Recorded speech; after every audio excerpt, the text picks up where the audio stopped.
MRR is the 9 to 5 of online business. I produced a Skool Games winner, top 0.001% out of 14,857 Skool communities. And before you waste the next 6 months building it, there's something you need to hear.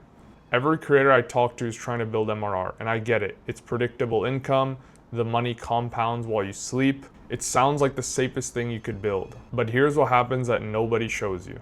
Your best month becomes your ceiling. Churn starts eating your revenue from the inside. You spend more time trying to keep people than actually delivering results. And one morning you wake up and you realize you didn't build a business, but you built a job that you just can't clock out of. First, I'm gonna break down why your members stop getting value way before they stop paying and why it's your problem. Then I'll show you what happens to your calendar and your life when you keep justifying a subscription every single month. And if you're thinking, okay, MRR still makes sense for me, I'll show you the exact situations where it does, plus the model I would build for everybody else where it doesn't make sense for them. All right, so let me start with the thing that nobody wants to admit about their memberships. 80% of the value is delivered in month one. When you join, let's say, a Skool community or Whop community, and you gain access to this course and a community and some weekly calls and whatnot. So 80% of the value is delivered up front. When they get access, it's like they just bought a book and now they read the whole thing and now they're just paying monthly to keep the book. Yes, you can have the community. Yes, you can have, the coaching, which will still be valuable, but 60 to 80% roughly of the knowledge and the value they get is hopefully from, the information that you give them, and they're going to get that all up front. And so month 4, if you have the same price and you're charging MRR, they're getting a fraction of the value for what they'd pay at the beginning, because having the community is not going to be as valuable as getting all that information. And maybe the coaching calls will still be valuable, but you're paying, let's say, $100 a month, okay? You join and you're paying $100 a month, $100 a month, $100 a month, and you join, you're paying $100 a month, you get all this course content, you get all the knowledge and everything, and you also have the community and the coaching calls. So that makes sense. Okay, I got my value. And then month 2 comes around, you already got all the course content, and now you still have the community and the coaching, but that's less valuable now, and you're paying the same price. So here's where that turns into an issue, because buyer's remorse kicks in and it only gets worse as the value drops month after month. And so the value drops, but the price stays the same. Understanding this made me rethink everything, because churn never stops. A percent leaves every single month, no matter what. It sounds like on the outside, it's like, okay, you're getting that steady income, but realistically, it's a never-ending flywheel of your churn is consistently happening. People are constantly leaving. Acquisition has to outpace your churn just to stay flat, just to keep standing still. And so you're basically running to stand still. And if you understand this perspective of, okay, it's not just, oh, I'm making recurring money every month. It's like, no, people are constantly leaving. You have to constantly fill that up. And if you're not getting people in faster than they're leaving, then your business is going downhill. It becomes a big issue, obviously. And so you just traded a 9 to 5 paycheck for revenue you have to constantly replace. The way you fight churn creates an entirely different problem as well. And this next one is invisible until you're completely drowning in it. To prevent cancellations, you constantly have to justify the price. You constantly have to justify the membership. You need updates, you need calls, you need more rewards. And every subscription that you get, you have to keep happy indefinitely. Not for a set period of time, hey, 4 months. No, it's like if someone's subscribing to something, then the goal is to keep them there forever. And so you now just created a whole fucking new problem. There's a few nuanced situations where MRR isn't dead, and here's the nuance. And everything I said has its exceptions. And if you don't know what they are, you'll either avoid MRR when you shouldn't, or you'll build it when you shouldn't either. So here's where it works. Here's where MRR works. It works in industries with genuinely new weekly value. Top ones I can think off the top of my head is trading and AI.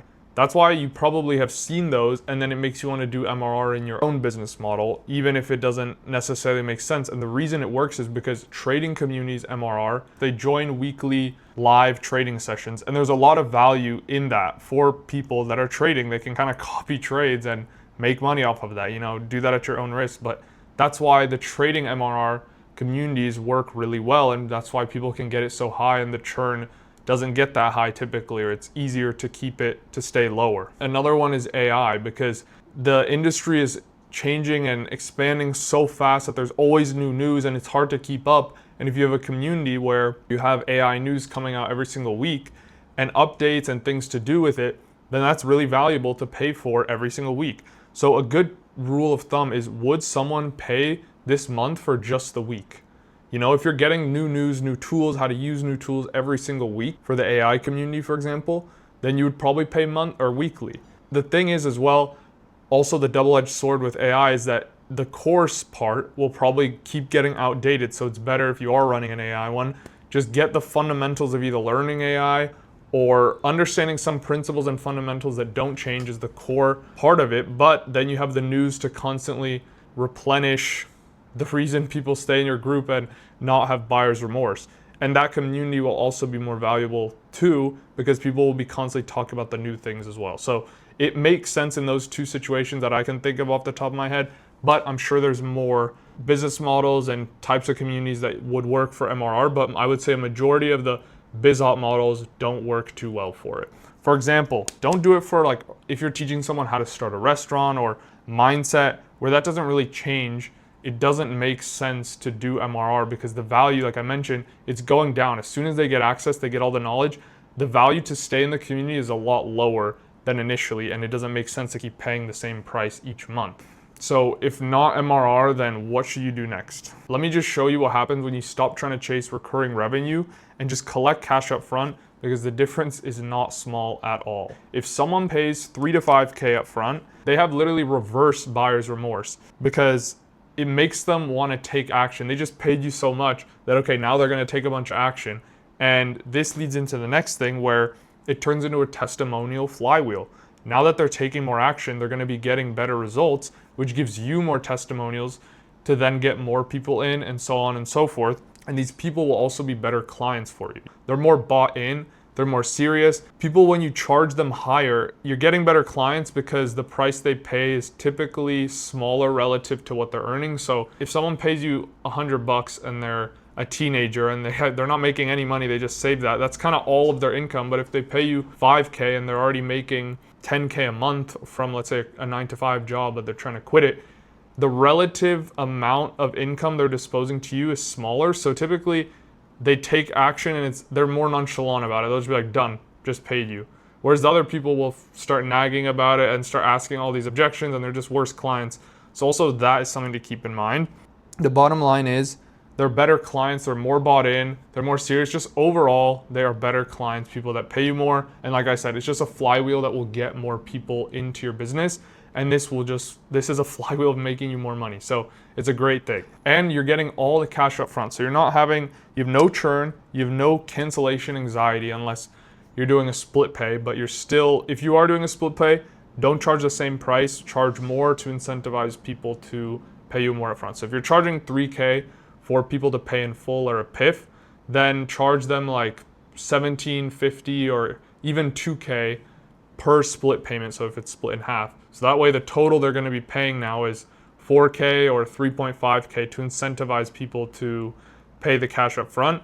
And I would just not mention the split pay option until it's asked for or until the objection, it's unsolvable that they won't do a pay in full option. You don't want to offer it up front basically, because those people will also be less bought in and you'll still get a few cancellations from that. So it's still better to try to collect cash up front. And the same thing applies, they'll be more bought in, the people that pay in full. And every single sale is a completed transaction. And that's a beautiful thing because it just takes the anxiety off of it. You're not worrying about, okay, instantly keeping them in the next month. And I remember when I was doing a lot of MRR, because I made the same mistake at the beginning, it's like you would see the subscriptions and you would see people active, and then you would in the community and you would see them cancel and be like, fuck, like why did that guy cancel, It's not a good thing. If you still want some sort of recurring revenue, there's only one way to do it. Because I'm not anti-MRR, I'm just anti-MRR as your foundation. If you charge high ticket upfront, so let's say 3 to 5K, this can obviously be higher because high ticket can go up to fucking millions technically, but let's just say 3 to 5K for most BizOp niches and like B2C, but if you're doing real estate or something, you can charge more, whatever. It's just for the examples. So if you're charging high ticket upfront, 3 to 5K for the core transformation, after the program ends, let's say you do like a 3 to 4 month period, that's also the beautiful thing. There's an end period where that client is not your client anymore. Whereas the subscription model, you're going in that with them inevitably trying to become your client for infinity until the fucking universe ends, basically.